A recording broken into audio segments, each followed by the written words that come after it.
Hello दोस्तों, myself Pinky and welcome to our channel made easy with Pinky. हमारा आज का टॉपिक है प्रेशर इन फ्लूइड्स, है ना। फ्लूइड्स में जो प्रेशर है वो किस तरह से काम करता है, कैसे होता है, ये हम डिस्कस करने वाले हैं। तो जैसा कि हमें पता है, all liquid and gases are fluids. Fluids होते हैं a solid exert pressure on the surface due to its weight. जो सॉलिड है वो प्रेशर एक्सर्ट करता है किसकी वजह से? अपने वेट की वजह से, क्योंकि उसमें वेट होता है। सिमिलरली फ्लूइड्स हैव वेट, तो जितने भी लिक्विड होते हैं सभी में वेट होता है ना। They also exert pressure on the base and the wall of the container in which they are enclosed। हम जिस भी कंटेनर में उनको रखते हैं तो उसके बेस पे, उसकी वॉल्स पे वो जो फ्लूइड्स हैं वो प्रेशर एक्सर्ट करते हैं, है ना। Pressure exerted in any confined mass of fluid is transmitted undiminished in all the direction. अब जो ये प्रेशर है ये क्या किस तरह से काम करता है? उस सॉलिड का जो मास होता है, यानी कि जो हमारा फ्लूइड है उसका जो मास होता है वो उसमें सभी डायरेक्शन में ट्रांसमिटेड होता है। किस तरह से ट्रांसमिटेड होता है? अनडिमिनिश्ड, यानी कि इक्वली ट्रांसमिटेड होता है। वो पूरे अपने जो हमारा लिक्विड है वो जो है वो सभी डायरेक्शन में इक्वली ट्रांसमिटेड होता है, यानी कि फैला होता है। नाउ बोयांसी, इसकी डेफिनेशन आपको पता होनी चाहिए कि ये क्या होता है। बाकी तो इसका जो यूज़ है वो इतना ज़्यादा नहीं है, बट डेफिनेशन आपको इसका मीनिंग पता होना चाहिए। तो have you ever had a swim in a pool and left lighter and felt lighter? तो क्या ऐसा हुआ है? कभी आपने स्विमिंग की है, उसके बाद आप हल्का फील कर रहे हो? Have you ever drawn water from a well and felt that the bucket of water is heavier when it is out of the water?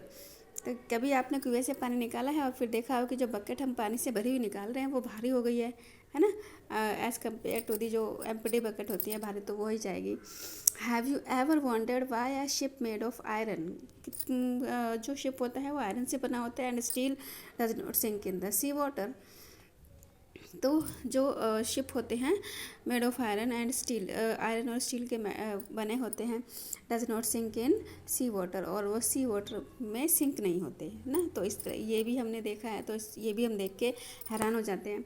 But while the same amount of iron, लेकिन अगर same amount हम iron और steel का ले in form of a sheet would sink, तो अगर हम उसी सेम अमाउंट का आयरन और स्टील लेते हैं और उसको पानी में डुबाते हैं तो वो क्या डूबता है या नहीं डूबता है, या वो सिंक करता है?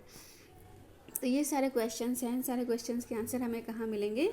बोयांसी के जो कॉन्सेप्ट है वो हमें मिलेंगे। तो उसको हम एक एक्टिविटी के थ्रू समझने की कोशिश करते हैं। तो सबसे पहले हमने लिया है, take an empty plastic bottle, एक खाली प्लास्टिक की बोतल ली है, close the mouth of the bottle with the air tight stopper, उसके माउथ को क्लोज कर दिया है, put it in the bucket filled with the water, और ये किसके अंदर है? बकेट के अंदर है जो पानी से भरा हुआ है। You see that the bottle float, क्या आप देखते हैं कि जो बॉटल है वो तैर रही है?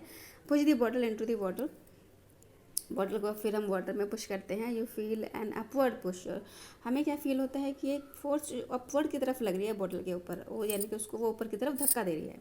Try to push it further down, फिर से हम उसको नीचे करने की कोशिश करते हैं।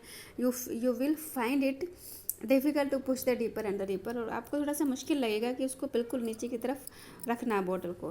This indicate that the water exert a force on the bottle in the upward direction, ये शो करता है कि जो वाटर है वो बॉटल पे एक अपवर्ड डायरेक्शन में फोर्स एक्सर्ट कर रहा है। The upward force exerted by the water goes on increasing as the bottle is pushed deeper, और जितना भी हम उसको बॉटल को नीचे डालने की कोशिश करते हैं उतना ही वो फोर्स जो है बढ़ जाता है उसको ऊपर की तरफ धकेलने के लिए।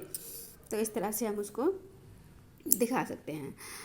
नाउ रिलीज द बॉटल, फिर आप बॉटल को छोड़ देते हैं। It bounces back to the surface, वो फिर से उछलती हुई या फिर तैरती हुई वाटर के सरफेस पे आ जाती है। Does the force due to the gravitational attraction of the earth act on the bottle, क्या उस पर ग्रेविटेशनल अट्रैक्शन की वजह से फोर्स लग रही है या नहीं लग रही है? इफ़ सो, अगर ऐसा है, why does it the bottle stay immersed in the water, अगर ग्रेविटेशनल अट्रैक्शन उस पर हो रहा है तो वो नीचे वाटर का जो बेस है उस पर क्यों नहीं जा रही है, नीचे क्यों नहीं जा रही है? वो ऊपर की तरफ उसको छोड़ते ही वो ऊपर की तरफ क्यों आ जाती है, वाटर सरफेस पे क्यों आ जाती है?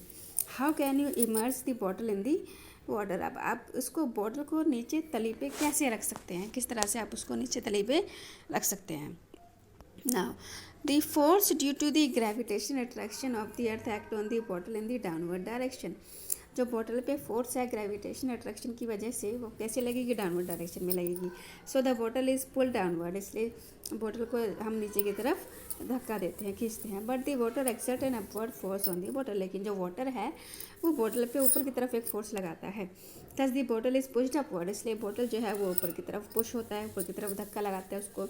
We have learned that weight on an object is the force due to the gravitational attraction on the earth. और हमने पढ़ा है कि जो वेट होता है किसी भी ऑब्जेक्ट का वो क्या होता है, एक फोर्स होती है जो ग्रेविटेशनल अट्रैक्शन की वजह से होती है अर्थ के, है ना. When the bottle is emerge, जब उसको हम नीचे की तरफ रखते हैं बॉटल की तरफ, दी अपवर्ड फोर्स एक्सर्टेड, तभी एक अपवर्ड फोर्स उस पर लगती है बॉटल पे बाय द वाटर, वाटर के द्वारा. On the bottle is greater than its weight, तो जो और वो फोर्स जो है बॉटल के वेट से ज़्यादा है. देयरफॉर इसीलिए वो जो बॉटल है वो ऊपर की तरफ आ जाती है अपने आप को फोर्स से छुड़ाते हुए. To keep the bottle completely immersed, अगर हम चाहते हैं कि बॉटल को नीचे की तरफ ही रखें तो हमें क्या करना पड़ेगा, upward force on the bottle due to the water must be balance. जो वाटर अपवर्ड ऊपर की तरफ फोर्स लगा रहा है बॉटल पे, हमें उसको बैलेंस करना पड़ेगा. This can be achieved by, अब इसको हम कैसे कर सकते हैं, externally applied force acting downward, कि हम एक बाहर से फोर्स लगाएं जो नीचे की तरफ काम करे, है ना. This force must be at least equal to the difference between the upward force and the weight of the bottle. और ये जो फोर्स हम लगाएंगे बाहर से ये कम से कम उसके डिफरेंस के इक्वल होना चाहिए. किसके डिफरेंस के इक्वल होना चाहिए, जो अपवर्ड फोर्स है और जो वेट ऑफ द बॉटल है इनके डिफरेंस के इक्वल होना चाहिए. The upward force exerted by the water on the bottle is known as upthrust. तो हम कह सकते हैं कि जो अपवर्ड फोर्स लग रही है वाटर पे, वाटर के द्वारा जो बॉटल पे अपवर्ड फोर्स लग रही है उसको क्या कहेंगे, अपथ्रस्ट या बोयेंट फोर्स, है ना. तो हम कह सकते हैं all object experience a force of buoyancy when they are immersed in a fluid. तो सभी ऑब्जेक्ट को, अगर जितने भी ऑब्जेक्ट होते हैं वो एक फोर्स एक्सपीरियंस करेंगे, महसूस करेंगे जब उन्हें किसी भी फ्लूइड में डाला जाएगा या नीचे की तरफ रखा जाएगा.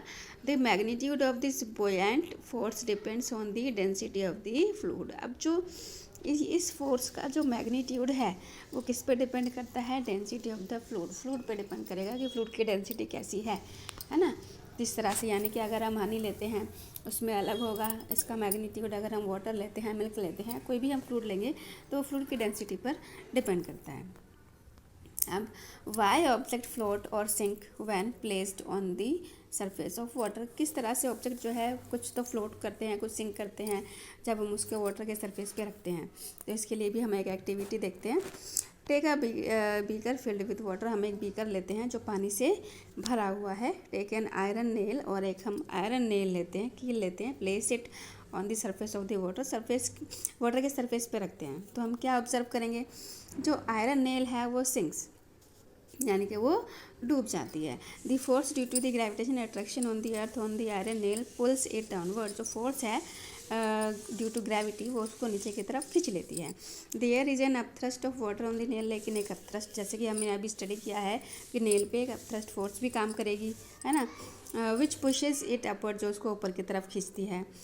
बट जो उसको ऊपर की तरफ खींचेगी, जो downward force acting on the nail is greater than, जो अपथ्रस्ट फोर्स है वो थोड़ी कम पड़ जाती है. जो डाउनवर्ड फोर्स है जो नीचे की तरफ खींच रही है नेल को वो ज़्यादा हो जाती है. तो इस वजह से जो नेल है वो डूब जाता है ना, वो सिंक हो जाता है. उसी तरह से हम एक और लेते हैं. Take a beaker filled with water, हम एक फिर से बीकर लिया जो पानी से भरा हुआ है. Take a piece of cork, और हम कॉर्क लेते हैं. And iron nail of equal mass, और एक आयरन नेल लेते हैं, दोनों का मास इक्वल है, ये हमें ध्यान रखना है. उन दोनों को हम वाटर के सरफेस पे रखते हैं. तब क्या होता है, जो कॉर्क है वो ऊपर तैरती है बट जो नेल है वो सिंक्स, यानी कि डूब जाती है. अब ये किस लिए होता है, because of the difference in their densities. किस लिए होता है, ये डेंसिटी के डिफरेंस की वजह से होता है, क्योंकि जो वुड कॉर्क है और जो हमारी आयरन नेल है दोनों की डेंसिटी में डिफरेंस है. Density of substance is defined as, क्या होता है, density mass per unit volume. जो डेंसिटी है वो मास पर यूनिट वॉल्यूम के तौर पे हम उसको डिफाइन कर सकते हैं. The density of cork is less than the density of water. जो कॉर्क की डेंसिटी है वो वाटर की डेंसिटी से कम है. इसका मतलब यह है कि जो अपथ्रस्ट फोर्स है तो कॉर्क पे वो ज़्यादा हो जाएगी एज़ कम्पेयर टू जो उसका कॉर्क का वेट है उसकी तुलना में वो ज़्यादा हो जाएगी अपथ्रस्ट फोर्स, तो इसलिए वो फ्लोट्स, जो कॉर्क है वो तैरेगा।